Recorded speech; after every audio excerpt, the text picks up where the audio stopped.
Oke. Traktus piramidal, traktus berasal dari korteks tadi ya, dinamakan sebagai kortikospinal. Penamaan kortikospinal ini merujuk kepada perjalanan sarafnya. Perjalanan saraf descending, saraf yang turun ke bawah, yang berasal dari korteks, ini kampung halamannya di korteks, berarti piramidal, sifatnya disadari, diperintah. Kampung halamannya berasal dari korteks cerebral menuju ke spinal cord, sehingga dinamakan sebagai kortikospinal. Terus kortikospinal ini tadi piramidal atau ekstra piramidal? Piramidal. Spinal ini merupakan traktus piramidal. Nah, traktus piramidal ini berarti dia kampung halamannya pada korteks lapis kelima.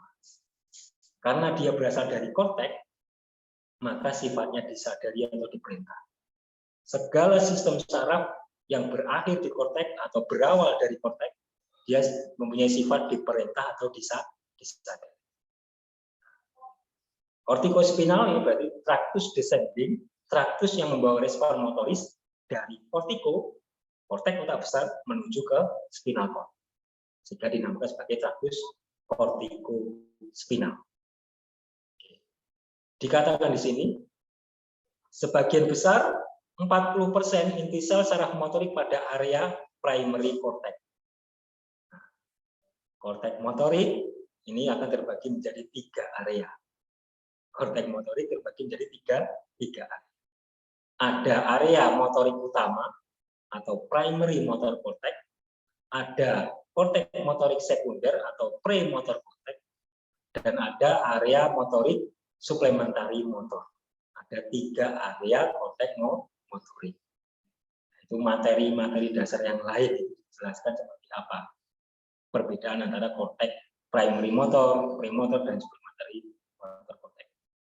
Nah, sel motorik utama ini terdapat pada primary motor cortex atau korteks motorik utama. Ini terdapat banyak sekali sel motorik, sekitar 40%.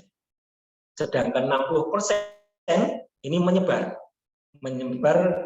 ada yang di premotor cortex, misalnya 10%, ada yang menuju ke suplementari motor cortex 10%, ada yang menuju ke somatosensori motor cortex, ada yang ke cingulate cortex. Sel motorik yang paling banyak pada korteks ini berkumpul pada korteks motorik utama atau primary motor cortex. Sehingga kortikospinal ini utamanya turun dari primary motor cortex. Karena sebagian besar sel motorik utama berkumpul pada primary motor cortex atau korteks motorik utama. Kemudian sebagian besar, hampir 95%, serabut saraf yang terjulur dari korteks menuju ke spinal, berarti apa ini? Kortikospinal berarti ya. Menyilang kontralateral. Sehingga 95% traktus descending yang berasal dari korteks ini menyilang. Sabut saraf motorik atau traktus descending yang dari korteks, dari hemisfer sebelah kiri, 95% akan menyilang, menginervasi bagian tubuh bagian kanan. Kontralateral. Dia melakukan kontralateral menyilang pada tingkat medula oblongata, di bagian bawah dari medula oblongata, level bawah dari medula oblongata. Yang menyilang kontralateral dari hemisfer kiri menuju ke inervasi otot segmen bagian kanan. Nah, 95% traktus yang menyilang ini dia menginervasi otot bagian distal. Menginervasi otot bagian distal. Otot bagian distal tadi apa? Pada ekstremitas atas, otot bagian distal adalah pada jari-jari tangan. Jari-jari tangan itu apa? Melakukan manipulasi benda-benda kecil, melakukan gerakan terampil, melakukan fine motor. Kemudian ada juga traktus dari korteks menuju ke spinal yang tidak menyilang. Tadi kan yang menyilang sekitar 95% ya. Berarti ada 5% yang tidak menghilang dari korteks menuju ke spinal. Sebagian kecil tidak menghilang atau ipsilateral, dia menuju ke anterior atau ventral corticospinal, menuju ke anterior atau ventral dari kolom spinal cord, sehingga dinamakan sebagai anterior atau ventral corticospinal. Sedangkan yang menghilang, yang 90% yang menghilang ini, dia turun menuju ke lateral kolom dari spinal cord, sehingga dinamakan sebagai lateral corticospinal, menginervasi otot-otot bagian distal untuk gerakan terampil, gerakan fight motor. Sedangkan yang tidak menyilang, 5%, ipsilateral tidak menyilang, dia menuju ke anterior kolum dari spinal cord atau medial kolum dari spinal cord, dinamakan sebagai anterior corticospinal. Anterior corticospinal ini dia menginervasi otot-otot aksial, menginervasi otot-otot tengah tubuh, otot postural. Nah, anterior corticospinal dari korteks menuju ke spinal, menginervasi otot aksial, otot tengah tubuh, otot postural. Karena dia berasal dari korteks, maka sifatnya tadi apa? Disadari atau diperintah. Sehingga otot postural kita bisa kita perintah, bisa kita sadari. Contohnya apa? Koreksi postur. Ketika kita di hadapan cermin, ketika postur kita tidak bagus, alignment kita tidak bagus, maka kita bisa melakukan koreksi postur. Sehingga otot postural tidak sepenuhnya otomatis, tapi juga bisa dikontrol secara disadari. Karena mendapatkan inervasi dari anterior corticospinal. Traktus yang berasal dari korteks sifatnya disadari, sifatnya diperintah. Anterior corticospinal dia menginervasi otot tengah tubuh, otot postural. Sehingga kita bisa mengkontraksikan secara disadari otot postural kita. Contohnya apa Pak? Koreksi postur. Bukankah koreksi postur kita melakukan secara disadari? Sehingga otot postural ada yang diperintah atau disadari, bisa kita gerakkan secara disadari, ada yang secara tidak disadari. Atau refleks, seperti vestibulospinal refleks. Ada otot postural yang disadari dan ada yang otomatis, tidak diperintah. Nah, ini contohnya kortikospinal, tadi ada yang menyilang, traktus dari korteks menuju ke spinal, ada yang menyilang, 95% menyilang, menuju ke lateral kolum dari spinal cord, dinamakan sebagai lateral corticospinal. Lateral corticospinal berasal dari hemisfer korteks bagian kiri, misal gambarkan sini, turun traktusnya menuju ke medulla oblongata bagian bawah, kemudian dia menghilang kontralateral. Dari hemisfer kiri menuju ke spinal cord bagian kanan. Dia turun melewati kolum lateral dari spinal cord. Melewati kolum lateral dari spinal cord, sehingga dinamakan sebagai lateral corticospinal. Corticospinal yang turun melewati lateral kolum dari spinal cord, sehingga dinamakan sebagai lateral corticospinal. Lateral corticospinal ini menginervasi otot-otot bagian distal, otot-otot jari-jari tangan, untuk memanipulasi benda-benda kecil, untuk melakukan aktivitas terampil, gerakan-gerakan terampil, aktivitas-aktivitas fine motor. Praktis ketika kerusakan pada tingkat korteks seperti stroke, maka aktivitas gerakan terampil, aktivitas gerakan jari-jari tangan, ini akan hilang atau menurun. Kemudian anterior corticospinal, ini ada traktus dari korteks menuju spinal yang tidak menyilang, sekitar 5%, sedikit ipsilateral, tidak menyilang.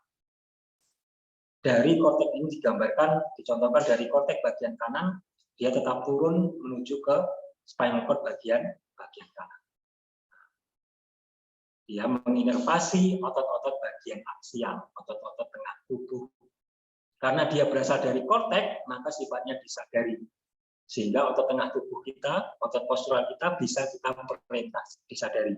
Seperti koreksi postur. Perbedaannya lagi, Kalau lateral kortikospinal tadi menginervasi otot distal untuk gerakan terampil dan anterior kortikospinal untuk menginervasi otot aksial tengah tubuh. Perbedaannya adalah selain menginervasi otot yang distal dan aksial ya, perbedaannya adalah lateral kortikospinal dia menginervasi unilateral, hanya salah satu sisi saja, unilateral. Lateral kortikospinal pada hemisfer kiri dia hanya menginervasi unilateral segmen bagian kanan, otot distal bagian kanan. Tapi kalau anterior kortikospinal yang tidak menjelang, yang ipsilateral, ini menginervasi bilateral. Menginervasi bilateral. Menginervasi siapa? Otot-otot aksial bagian kanan atau bagian kiri, sama-sama diinervasi. Sehingga praktis ketika rusak pada korteks ini, misal, sehingga kerusakan pada lateral kortikospinalnya rusak, anterior kortikospinalnya rusak. Ketika lateral kortikospinalnya rusak, maka keseluruhan pada ekstremitas kiri ini akan lumpuh. Kalau terjadi pada hemisfer kanan. Ketika kerusakan pada hemisfer kanan ini juga merusak anterior kortikospinal. Sehingga inervasi pada otot aksial ini juga akan lumpuh. Karena anterior kortikospinal ini dia bilateral inervasi, otot aksial kanan dan kiri sama-sama diinervasi pada salah satu korteks, maka otot korteks yang sehat, pada hemisfer yang sehat, ini akan juga ada anterior kortikospinal, dan dia juga menginervasi bilateral. Sehingga pada pasien stroke, walaupun anterior kortikospinal pada hemisfer yang lesi ini rusak, tapi masih dihandle oleh hemisfer yang sehat. Pada hemisfer yang sehat ini juga ada anterior kortikospinal yang menginervasi kedua belah dari sisi tubuh otot aksial, otot tengah tubuh. Sehingga pasien stroke masih bisa melakukan koreksi postur. Walaupun kemampuannya menurun, tapi masih bisa melakukan koreksi postur. Karena anterior kortikospinal menginervasi bilateral.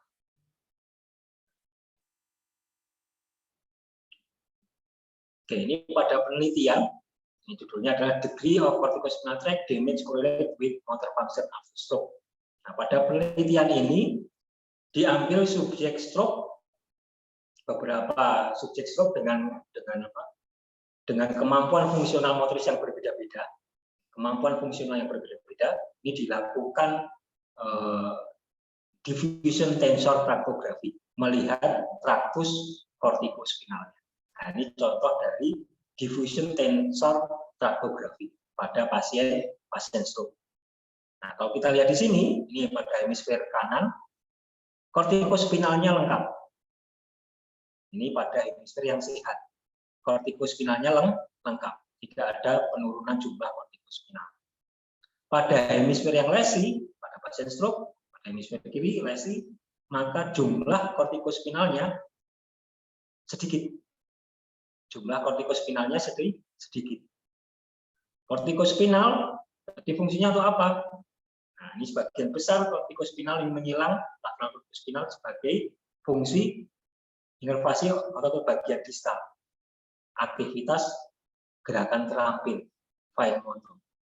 Pada kondisi stroke, pada hemisfer yang lesi, jumlah dari kortikospinalnya sedikit. Pada penelitian ditemukan bukti bahwa semakin sedikit kortikospinal, maka semakin sedikit pula aktivitas fungsional yang dia bisa. Ditunjukkan dengan instrumen National Institute of Health Stroke Scale atau NIHSS, dan ditunjukkan dengan instrumen Kugelmeier Upper Extremity. Pada penelitian ini menunjukkan bukti bahwa semakin sedikitnya kortikospinal, maka semakin sedikit pula aktivitas fungsional atau aktivitas gerakan terampilnya. Kemampuan gerakan terampilnya semakin terbatas. Nah, sehingga penelitian ini memberikan makna kepada kita bahwa gangguan struktural pada anatomi ini mempengaruhi gangguan pada aktivitas fungsional. Ini sudah jelas ya.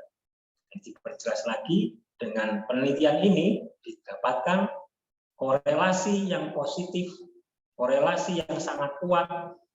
Ketika jumlah kortikospinalnya menurun, maka kemampuan aktivitas terampilnya dia juga akan menurun, ditampilkan dengan instrumen NIHSS dan Vogel-Meyer Upper Extremity.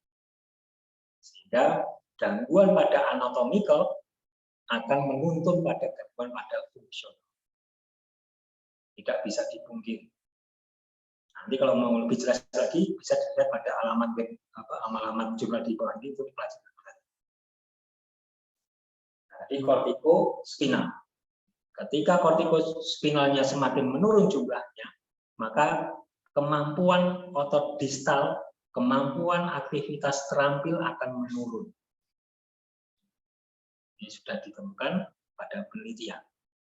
Ketika kortikospinalnya terganggu atau menurun jumlah kortikospinal, maka menurun pula kemampuan fungsional dari ekstremitas bagian distal.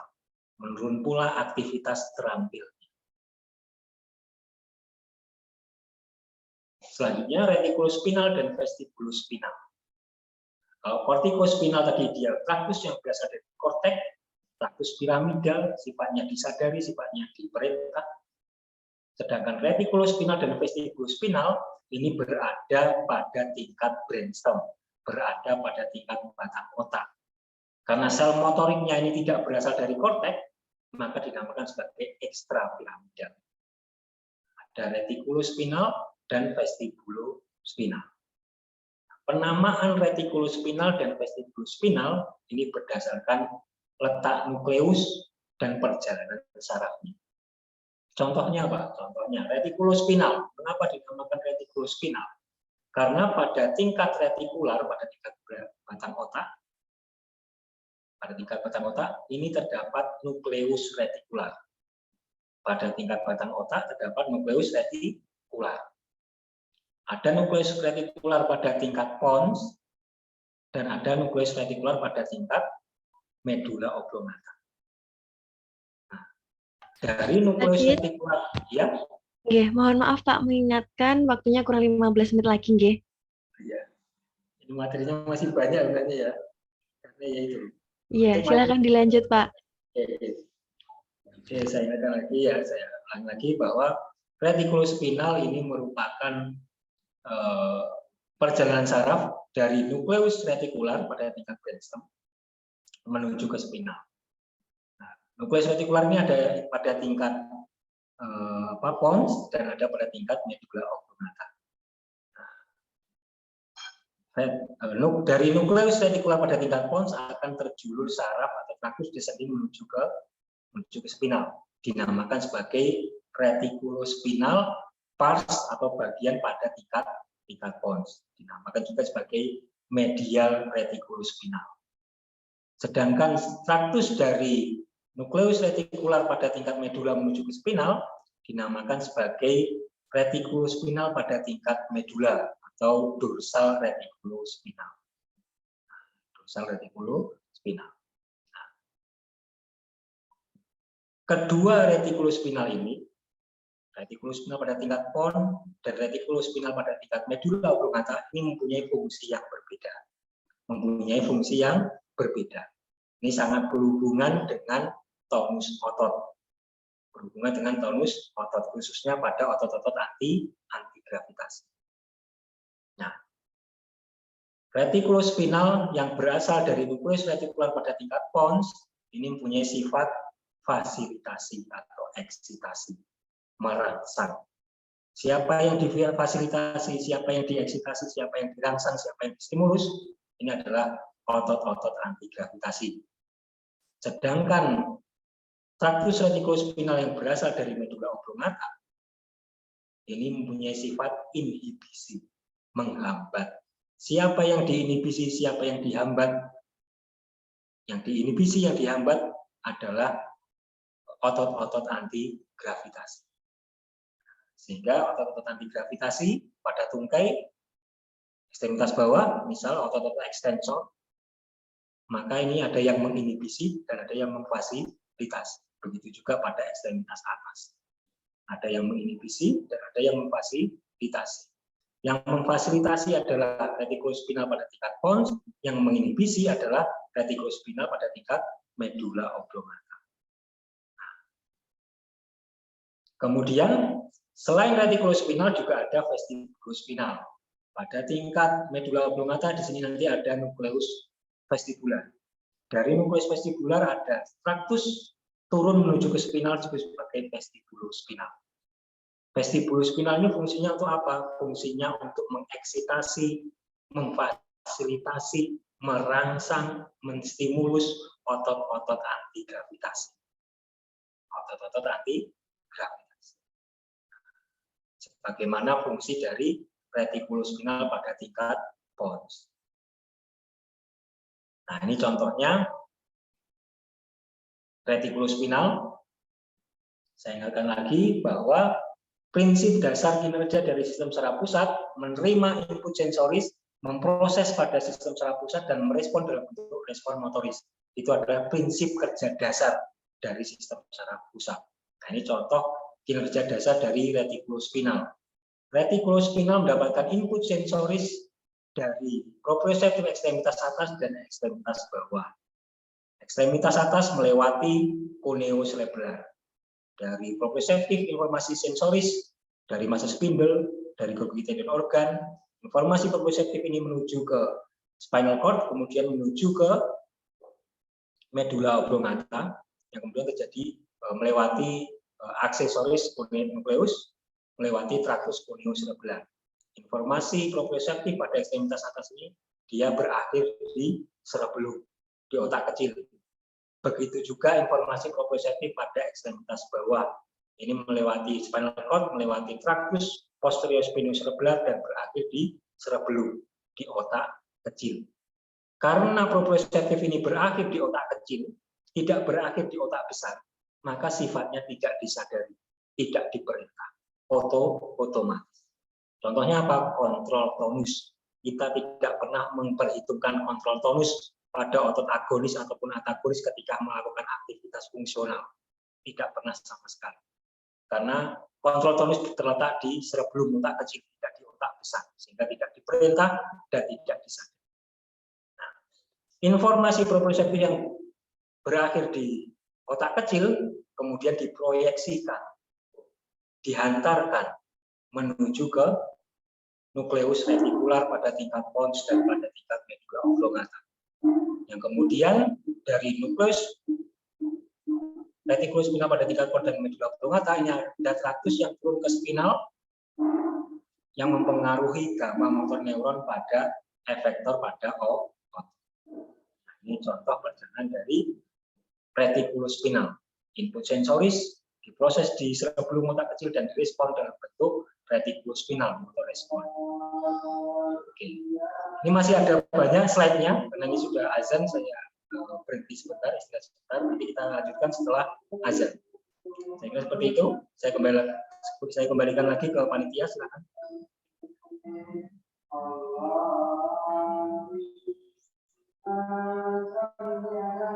Mungkin saya kembalikan lagi ke panitia karena ini masih azan, saya istirahat dulu.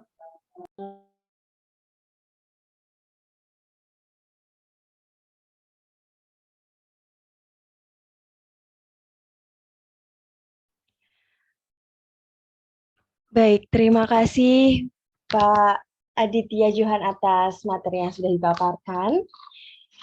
Itu tadi masih sedikit, masih permulaan dan masih basic sekali pemaparan mengenai konsep dasar mengenai tonus otot dan lain-lainnya seperti yang sudah dijelaskan tadi. Karena sudah memasuki waktu azan di tempat Pak Aditya Johan, kita bisa menunggu beberapa menit untuk mendengarkan azan terlebih dahulu. Nanti setelah azan akan dilanjutkan pemaparan materi lagi oleh Pak Aditya Johan. Begitu ya, Pak? Baik.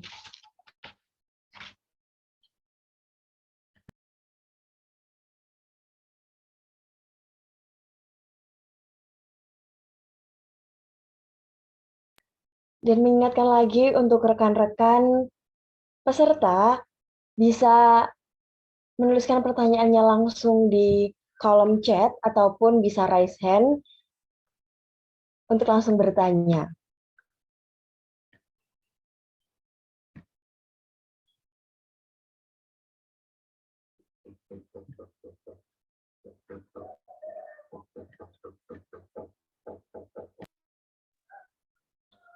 Rekan-rekan peserta jangan sampai melewatkan diskusi lanjutannya nanti setelah azan karena materinya dari Pak Aditya Johan masih banyak sekali yang harus kita dapatkan dan kita gali.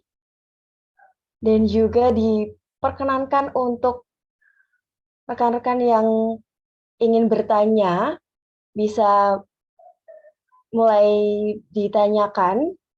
Untuk mungkin yang mau menanyakan yang ada yang kurang jelas tadi di awal, bisa langsung ditanyakan, karena dari panitia ada hadiah, ada door prize nanti untuk peserta dengan pertanyaan terbaik, seperti itu.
Baik, Assalamualaikum Pak Adit.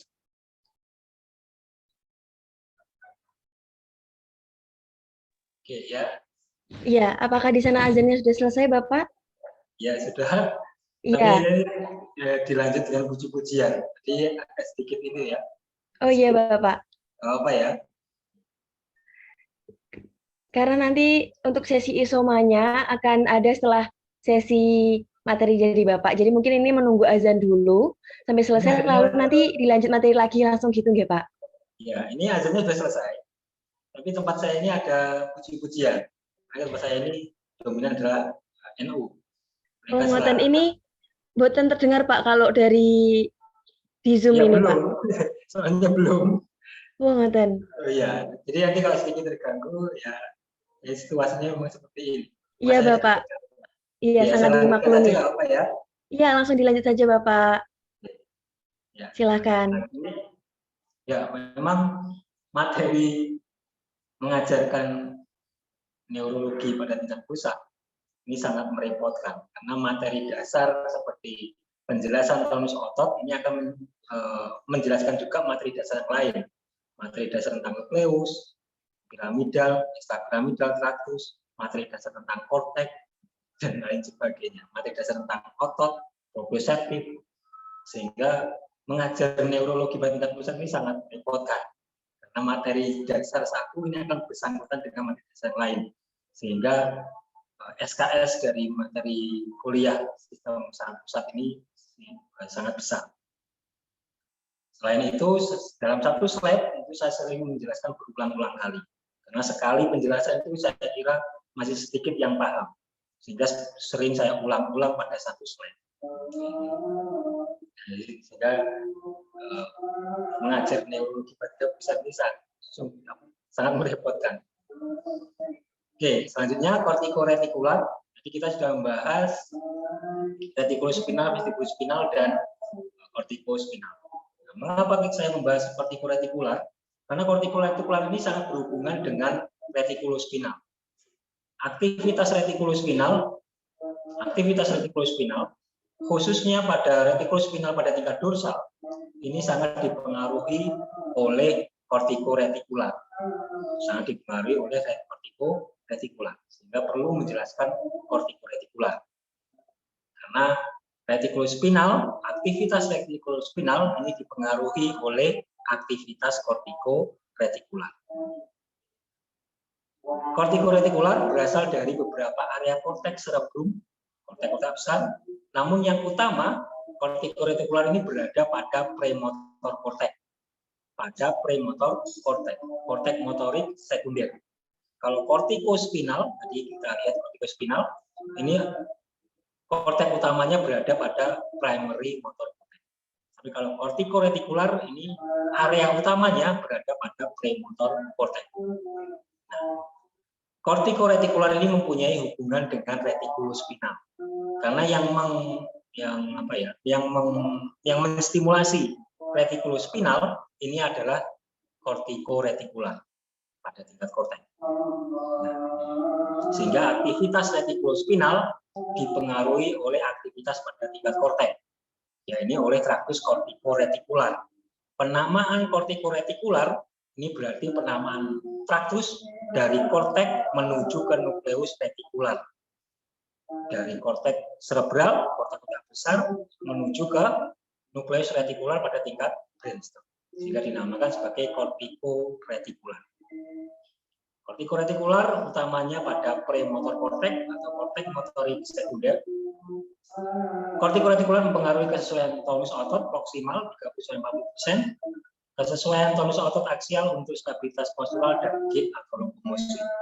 Kortikoretikular ini sangat berkaitan dengan kontrol kesesuaian tonus otot.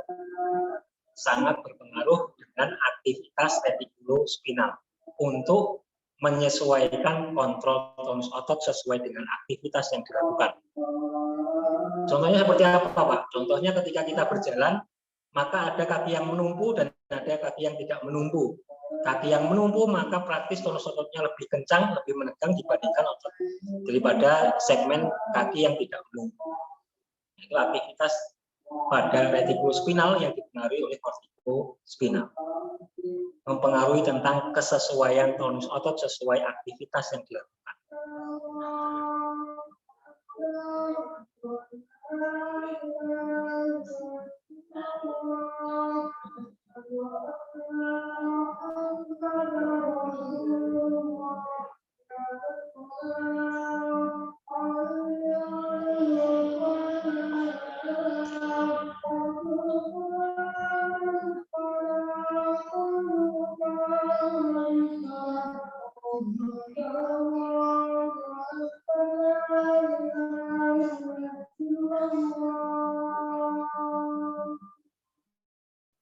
Oke, saya lanjutkan lagi.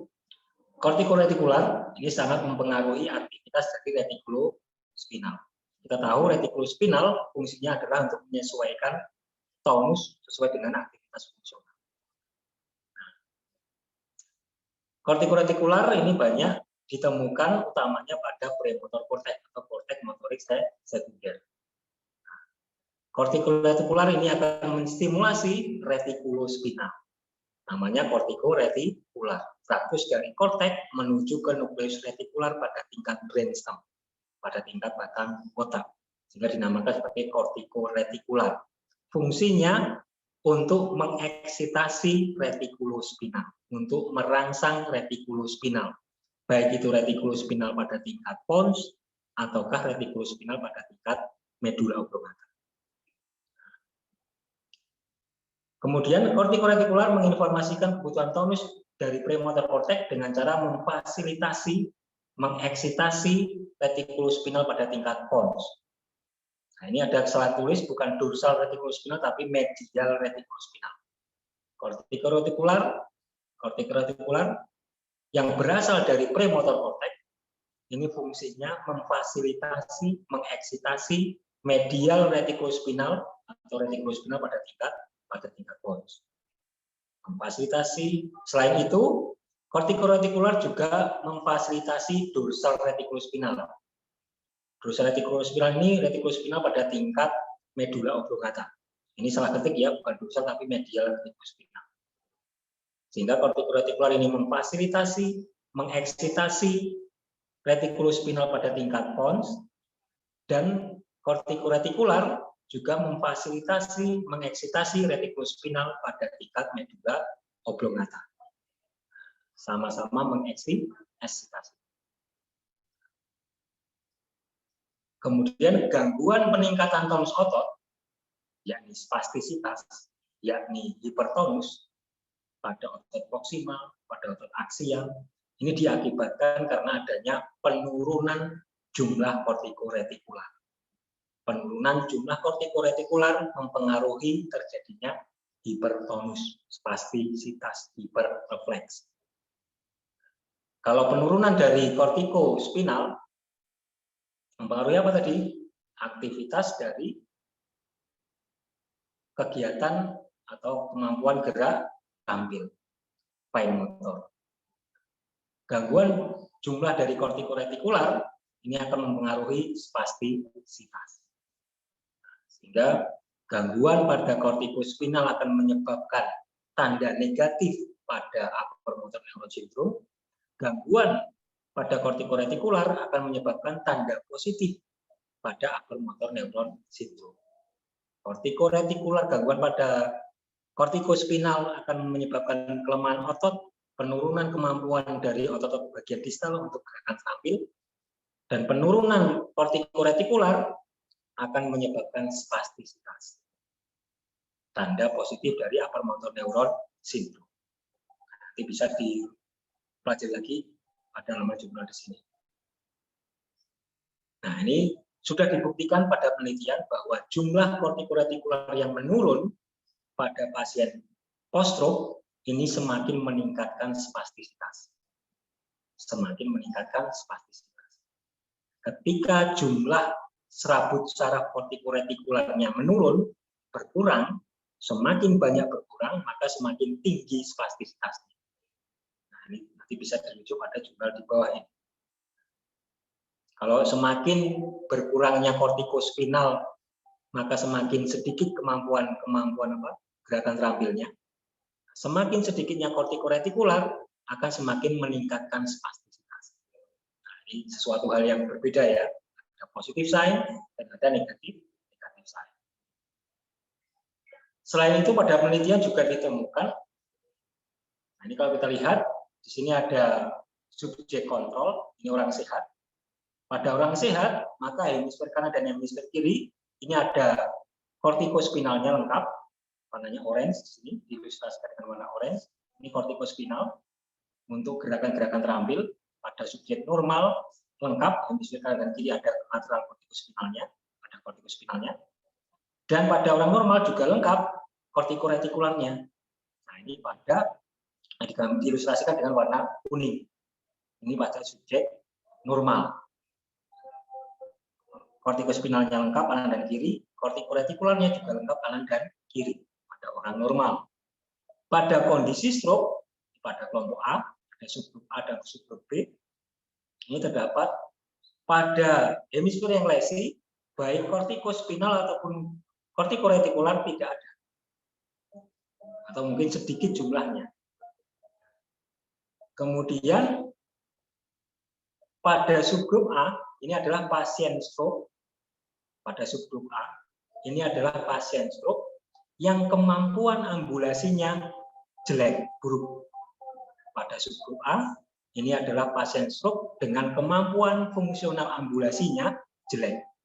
Sedangkan pada subgrup B, ini adalah pasien stroke dengan kemampuan fungsional ambulasinya lebih baik daripada subgrup A. Perbedaannya apa? Perbedaannya adalah ternyata pada pasien stroke yang mempunyai kemampuan ambulasi yang baik, ini kortikoretikularnya terjadi spastisitas. Lebih banyak ya dibandingkan yang fungsional ambulasinya jelek. Nah, ternyata terjadi plastisitas pada kortikoretikular. Bapak Adit, mohon izin Pak. Ya? Ya, waktu pemaparan materi kurang 5 menit lagi ya Pak. Oh ya, ya baik. Oke, maaf ini waktunya tidak cukup karena memang materi ini terbagi menjadi 14 pertemuan. Sehingga kalau dibuat hanya beberapa jam ini tidak mencukupi itu dijelaskan. Oke, kemudian ini spastisitas, langsung saja spastisitas ini definisinya adalah gangguan sensor motor kontrol yang disebabkan oleh gangguan sistem saraf pusat ditunjukkan dengan aktivitas kontraksi yang secara involunter, tidak kontraksi otomatis, tidak terkontrol, kontraksi otot yang tidak terkontrol atau involunter. Dikarenakan adanya hipereksitasi otot sehingga menyebabkan peningkatan arcus refleks spinal. Spastisitas ini merupakan salah satu gejala dari upper motor neuron syndrome pada stroke misal yang punya karakteristik velocity dependent, di mana semakin cepat kita melakukan gerakan pasif, maka semakin tinggi tahanan pada otot. Ini sebagai spastisitas karakteristik velocity dependent. Meningkatnya tahanan secara signifikan saat dilakukan gerakan pasif. Bukti dari beberapa penelitian menjelaskan bahwa spastisitas pada stroke ini diakibatkan oleh gangguan pada tingkat supraspinal.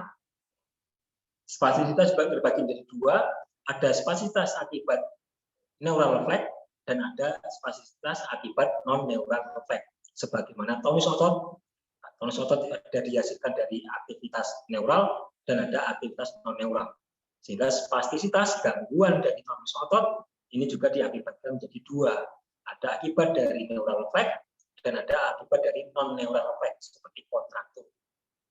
Sehingga pendekatannya pasti akan berbeda antara spastisitas yang diakibatkan oleh neural refleks dan spastisitas yang sudah melibatkan adanya non-neural refleks kontraktur. Pendekatannya pasti akan berbeda. Ini contoh jurnalnya bisa diakses di bawahnya ada gambarnya. Nah, ini contoh mekanisme spastisitas pada neural refleks. Nah, ini kalau kita lihat di sini ada kontrol motorik pada tingkat korteks dan ada kontrol motorik pada tingkat batang otak. Sistem motorik pada tingkat korteks disebut sebagai traktus piramidal dan sistem motorik pada tingkat batang otak disebut sebagai sistem motorik ekstrapiramidal. Nah, ketika terjadi gangguan suplai darah ke otak pada pasien stroke sering didapatkan adanya kerusakan pada korteks motorik. M1 ini adalah korteks motorik utama. PM ini adalah korteks motorik sekunder, premotorik, dan suplementary motorik area. Ada 3 area dari korteks motorik. Pada pasien stroke terjadi gangguan pada korteks motorik sehingga akan menyebabkan gangguan pada lateral kortikospinal sehingga pasien stroke tidak bisa melakukan gerakan terampil karena lateral kortikospinalnya terganggu. Otot-otot bagian distalnya tidak bisa kontraksi, tidak bisa memanipulasi benda-benda kecil dengan jari tangan, gerakan terampilnya terganggu, bahkan hilang, tidak ada gerakan terampil, dan juga akan merusak kortikoretikular. Kortikoretikular yang berasal dari korteks motorik utama ini memfasilitasi, mengeksitasi retikulospinal pada tingkat medula oblongata. Kita tahu tadi retikulospinal ada pada tingkat pons dan ada pada tingkat medula oblongata. Retikulospinal pada tingkat pons fungsinya untuk mengeksitasi. Retikulospinal pada tingkat medula oblongata fungsinya untuk menginhibisi. Siapa yang dieksitasi? Siapa yang diinhibisi? Otot-otot antigravitasi. Kalau pada tungkai, otot antigravitasinya adalah ekstensor, pada tangan, ekstensor atas, otot antigravitasinya adalah flexor. Nah, ketika terjadi kerusakan pada pasien stroke pada korteks, maka lateral kortikospinalnya akan rusak. Kerusakan hemisfer kiri akan menyebabkan kelumpuhan otot-otot distal bagian kanan. Nah, ini bagian kanan ya, bagian kanan akan kerusakan hemisfer kanan pada korteks motor yang akan menyebabkan gangguan lateral kortikospinal yang menginervasi otot-otot distal bagian kiri sehingga ekstremitas kirinya tangannya jari tangannya tidak bisa melakukan gerakan terampil, dan juga akan merusak kortikoretikular yang menginervasi retikulospinal pada tingkat medula oblongata yang fungsinya untuk menginhibisi. Ketika kortikoretikular yang mengeksitasi retikulospinal pada tingkat medula ini rusak, maka tidak ada yang mengeksitasi retikulospinal pada tingkat medula oblongata, sehingga fungsi inhibisinya tidak ada. Yang ada adalah fungsi eksitasi dari retikulospinal pada tingkat pons dan vestibulospinal. Sama-sama mengeksitasi, memfasilitasi. Sehingga saya berikan bantuan seperti ini pada mahasiswa D3 D4 pada kondisi normal, tonus otot normal, aktivitas neural pada tingkat spinal yang normal, maka ada eksitasi, saya gambarkan dengan simbol positif, pada retikulospinal pada tingkat pons dan ada eksitasi pada vestibulospinal, dan ada inhibisi dari retikulospinal pada tingkat medula. Sehingga kalau dijumlahkan adalah plus 1. Ini saya berikan bantuan seperti itu biar mudah memahami. Kalau hipertonus, maka ada eksitasi dari retikulospinal pada tingkat pons, ada eksitasi dari vestibulospinal, tapi tidak ada inhibisi dari retikulospinal pada tingkat medula. Karena kortiko retikularnya rusak. Sehingga fungsi inhibisi retikulospinal pada tingkat medula ini tidak ada. Sehingga dijumlahkan menjadi positif 2. Terjadi hiperrefleks hipertonus.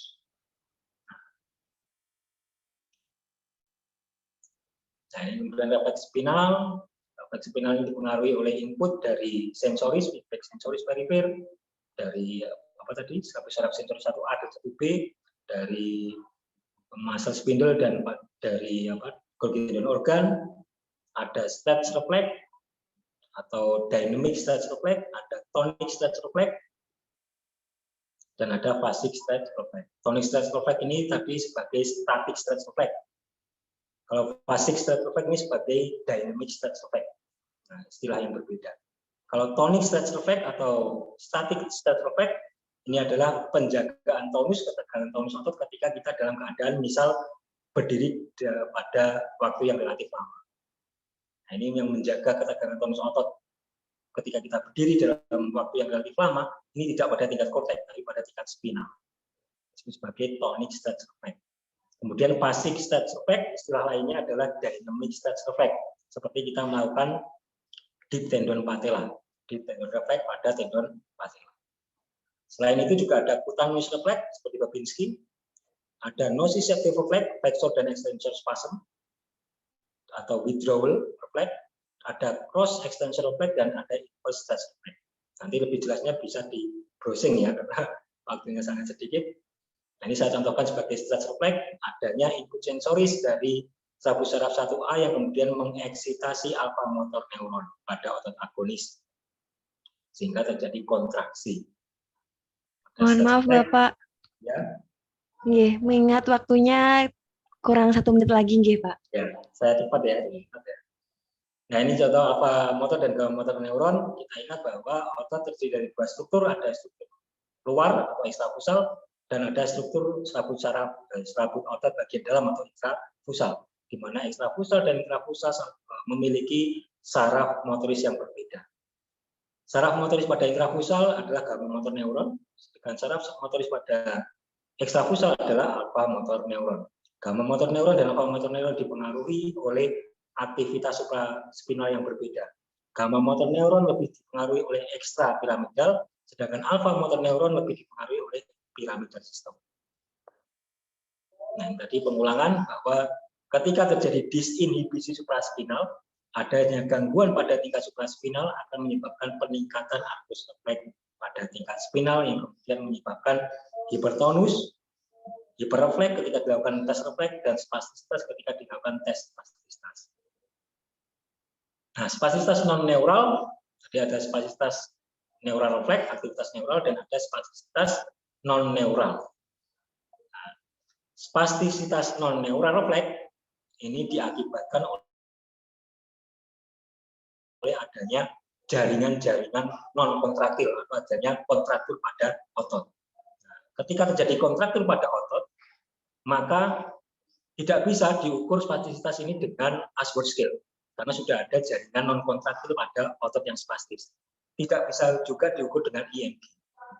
Alias Ashworth scale IMG tidak bisa menentukan berapa persen spastisitas yang diakibatkan oleh non-neural refleks.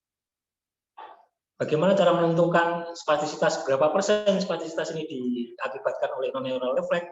Dengan cara menggunakan elastosonografi ultrasound. Sehingga bisa dilihat yang warna biru ini mengindikasikan adanya jaringan-jaringan non-kontraktil atau kontraktur. Yang warna merah ini ekstensibilitasnya masih baik, belum ada jaringan non-kontraktil. Dengan elastosonografi ultrasound kita bisa mengetahui berapa persen spasitas otot ini diakibatkan oleh non-neural refleks. Karena ketika spastisitas ini diakibatkan oleh non-neural refleks, pendekatannya tidak seperti spastisitas yang terjadi karena neural refleks. Contohnya apa? Contohnya pada spastisitas non-neural refleks ini biasanya pada jurnal ini dilakukan SWT. SWT pada spastisitas yang sudah didominasi oleh non-neural refleks. Dengan SWT, shock wave terapi, maka akan menyebabkan angiogenesis, menyebabkan regenerasi dari stabilis otot. Sehingga jaringan non-kontraktil ini lama-lama berkurang seiring dengan bertambahnya stabilis otot yang baru. Nah, ini perkembangan jurnal fisioterapi penggunaan modalitas seperti itu.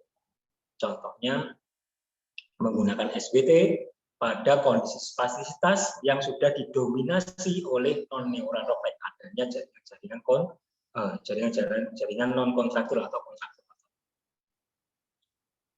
Nah, ini masih ada lagi. Pada subjek sehat ini terjadi reciprocal inhibition, di mana ketika agonis kontraksi maka antagonis akan terinhibisi. Itu adalah reciprocal inhibition pada tingkat spinal. Pada pasien stroke hal ini tidak terjadi ternyata. Sehingga ketika pasien stroke melakukan gerakan ekstensi siku misal kontraksi otot triceps, maka pada orang normal ketika melakukan kontraksi otot triceps ekstensi siku, maka bicep ini akan rileks karena terjadi reciprocal inhibisi. Tapi pada pasien stroke tidak terjadi reciprocal inhibisi. Ketika kontraksi otot triceps maka bicep ini tidak bisa diinhibisi. Mengapa demikian? Karena adanya gangguan pada supraspinal. Ada gangguan pada supraspinal. Sehingga reciprocal inhibition pada pasien stroke ini tidak terjadi. Sehingga kontraksi otot triceps ini akan menjadi lebih akan melemah. Kontraksinya akan melemah karena mendapatkan perlawanan dari bicep. Nah, ini yang terungkap penelitian. Kemudian tidak hanya spastisitas, tidak hanya kelemahan otot pada otot distal, tidak hanya terganggunya reciprocal inhibisi, pada kondisi stroke ini juga terjadi abnormal muscle coactivation.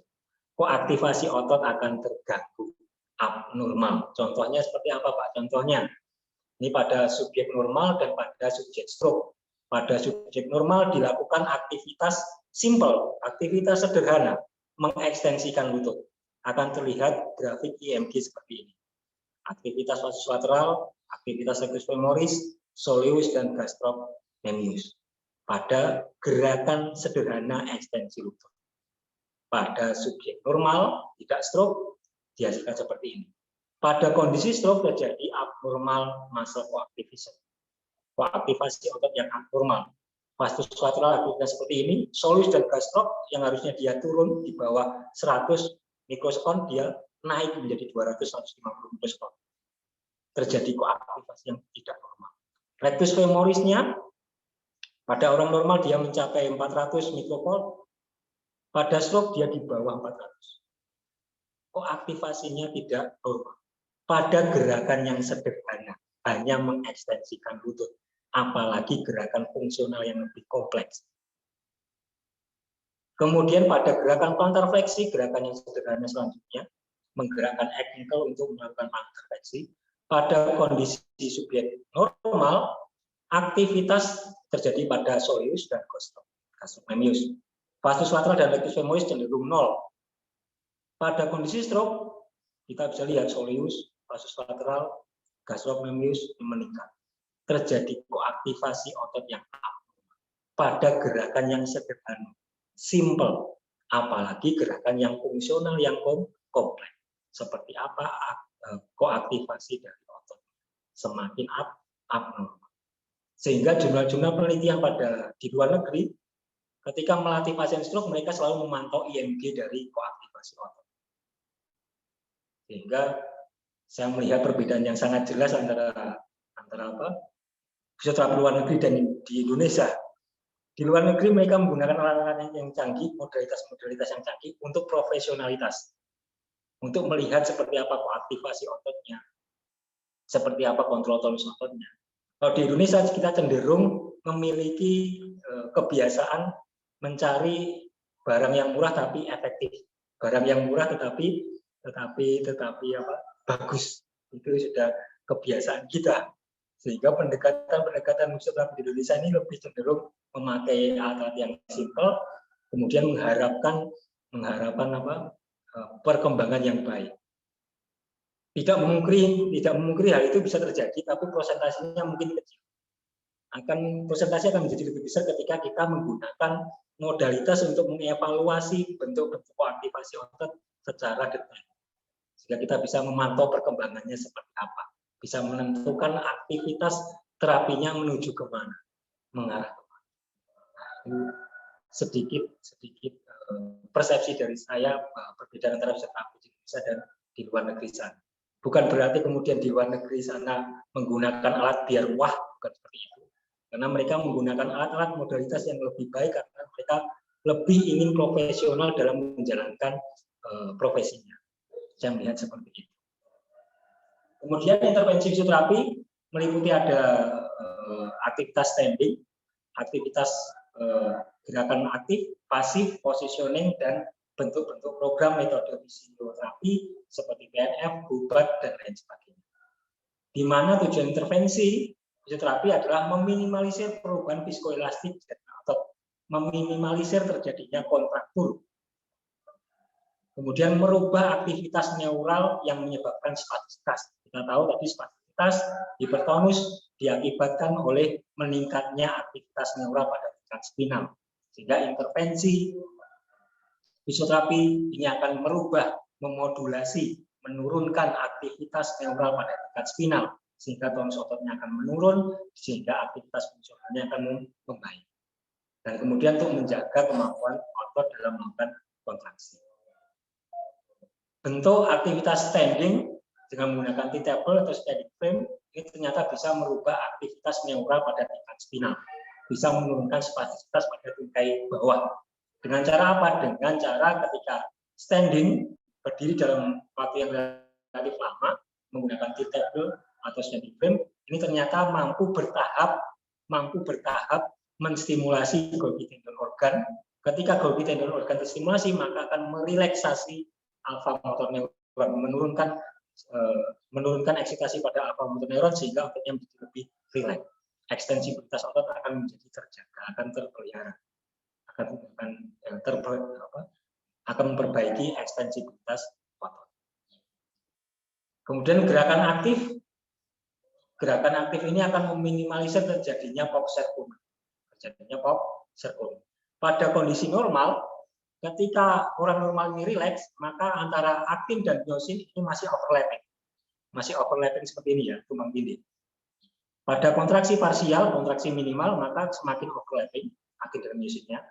Kontraksi maksimal, maka semakin overlapping antara aktin dan myosin. Pada kondisi stroke, pada otot-otot yang mengalami kelemahan, seperti tricep misal, ini bisa terjadi pop circle, di mana antara aktin dan myosin ini tidak overlapping. Kalau tidak overlapping seperti ini, maka head myosin tidak bisa menyangkut pada aktin, sehingga tidak mungkin muncul kontraksi otot. Sehingga latihan gerak aktif pada awal kejadian stroke ini diperlukan agar antara aktin dan myosin ini tetap terjadi overlapping. Latihan kontraksi otot ini sangat diperlukan dari awal kejadian stroke. Jadi awal program fisioterapi ini perlu dilakukan kontraksi otot.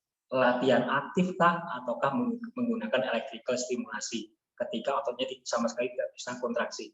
Untuk apa? Menjaga agar antara aktin dan myosin ini tetap overlapping. Ketika aktin myosin ini tidak overlapping, terjadi pop sarkoma seperti ini, maka nggak mungkin lagi terjadi kontraksi. Ototnya tidak bisa lagi kontraksi karena head myosin tidak bisa menempel pada aktin. Positioning nanti bisa diakses pada jurnal di bawah ini. Nanti ada beberapa positioning pada kondisi tertentu. Nanti bisa gitu ya. Kemudian program fisioterapi bisa contohkan adalah PNF karena di Poltekkes saya mengajarkan dasar-dasar PNF untuk melakukan penanaman pola diagram 1 dan 2 ekstremitas dan bawah, di mana pada PNF ini memperbaiki respon motoris melewati input sensoris. Input sensoris yang tidak sesuai akan menimbulkan output respon motoris yang tidak sesuai pula. Sehingga untuk memperbaiki motoris melewati input sensoris yang sesuai. Sehingga dengan PNF, proprioceptive neuromuscular facilitation, PNF ini akan menstimulasi, memberikan input proprioceptif yang sempurna, memberikan input proprioseptif yang sesuai agar untuk memfasilitasi output motoris, output neuromuskular agar menjadi lebih sesuai. Memberikan input sensoris proprioseptif yang sesuai untuk memfasilitasi output motoris, output neuromuskular yang sesuai. Sehingga memperbaiki respon motoris, memperbaiki neuromuskular melewati input proprioseptif yang sesuai dengan metode PNF. Tentu saja banyak sekali program dan metode fisioterapi. Ini sepenggal yang saya ketahui tentang PNF atau program fisioterapi. Kemudian penggunaan modalitas seperti transcranial magnetic stimulation ini juga digunakan pada pasien stroke, di mana digunakan repetitive transcranial magnetic stimulation. Ada dua jenis, ada yang frekuensinya tinggi di atas 5 Hz, yang fungsinya untuk mengeksitasi korteks cerebral, dan ada repetitive transcranial magnetic stimulation dengan frekuensi rendah seperti 1 MHz, 1 Hz, fungsinya untuk menginhibisi korteks cerebral. Jadi yang frekuensinya tinggi untuk mengeksitasi, merangsang korteks cerebral, yang frekuensinya rendah untuk menginhibisi. Nah, biasanya ini dilakukan untuk mengeksitasi dengan frekuensi yang tinggi diletakkan pada hemisfer yang lesi, sedangkan frekuensi yang rendah untuk menginhibisi diletakkan pada hemisfer yang sehat. Karena antar hemisfer ini ada serabut kolateral, ada serabut komisural menghubungkan antara hemisfer kanan dan kiri. Di mana ketika hemisfer kiri aktif, maka hemisfer kiri ini secara tidak langsung akan menghambat hemisfer yang kanan dan sebaliknya. Sehingga pada pasien stroke, hemisfer yang lesi ini diberikan repetitive transcranial magnetic stimulation dengan frekuensi yang tinggi untuk mengeksitasi, merangsang, sedangkan pada hemisfer yang sehat diberikan repetitive transcranial magnetic stimulation dengan frekuensi rendah untuk menginhibisi aktivitas dari hemisfer yang sehat. Nah, disebut sebagai transcausal inhibition. Nanti kalau lebih jelas pada jurnal di bawah bisa diakses. Kemudian functional electrical stimulation, ini menggunakan electrical stimulasi untuk melakukan aktivitas fungsional. Ini ditemukan bukti bahwa ketika pasien stroke, ini stroke pada hemisfer kanan ini ya, ketika dilakukan aktivitas aktif, fungsional aktif, gerakan aktif, maka yang aktif ini adalah pada hemisfer yang sehat. Hemisfer yang lesi tidak aktif. Tapi ketika diberikan functional electrical stimulation, maka pada sisi korteks yang lesi ini aktif. Nah, sisi korteks ini pada korteks sensoris, dari sisi hemisfer yang lesi. Karena ketika diberikan functional electrical stimulation, ototnya kontraksi, maka kontraksi otot ini akan merubah panjang pendek otot dan merubah ketegangan tonus otot. Perubahan panjang pendek otot dan perubahan ketegangan tonus otot ini merupakan input sensoris proprioseptif. Input sensori proprioseptif ini yang kemudian dihantarkan, ditransmisikan menuju ke korteks hemisfer yang lesi ketika kita menstimulasi segmen yang lesi. Nah, ini ditemukan bukti bahwa functional electrical stimulation ini mampu mengaktifkan korteks sensoris pada hemisfer yang lesi. Kok bukan korteks motoris Pak yang diaktifkan Pak? Iya, karena ini stimulasi pada perifer, pada ototnya. Sehingga ketika terjadi perubahan panjang pendek otot, terjadi perubahan ketegangan otot, maka ini adalah input sensoris. Dan input sensoris ini sangat penting. Mengapa? Karena input sensoris yang sesuai ini akan menuntun kepada respon motorik yang sesuai. Input sensoris yang tidak sesuai, maka akan menuntun kepada respon motorik yang tidak sesuai. Nah, sehingga pemberian functional electrical stimulation ini memperbaiki fungsi sensoris sebagai bekal untuk memperbaiki respon motoris. Kalau memperbaiki langsung pada korteks motorisnya menggunakan apa Pak? Kalau modalitas menggunakan transcranial magnetic stimulation. Nah, ini contohnya. Oke, saya kira materi kita sampai di sini sudah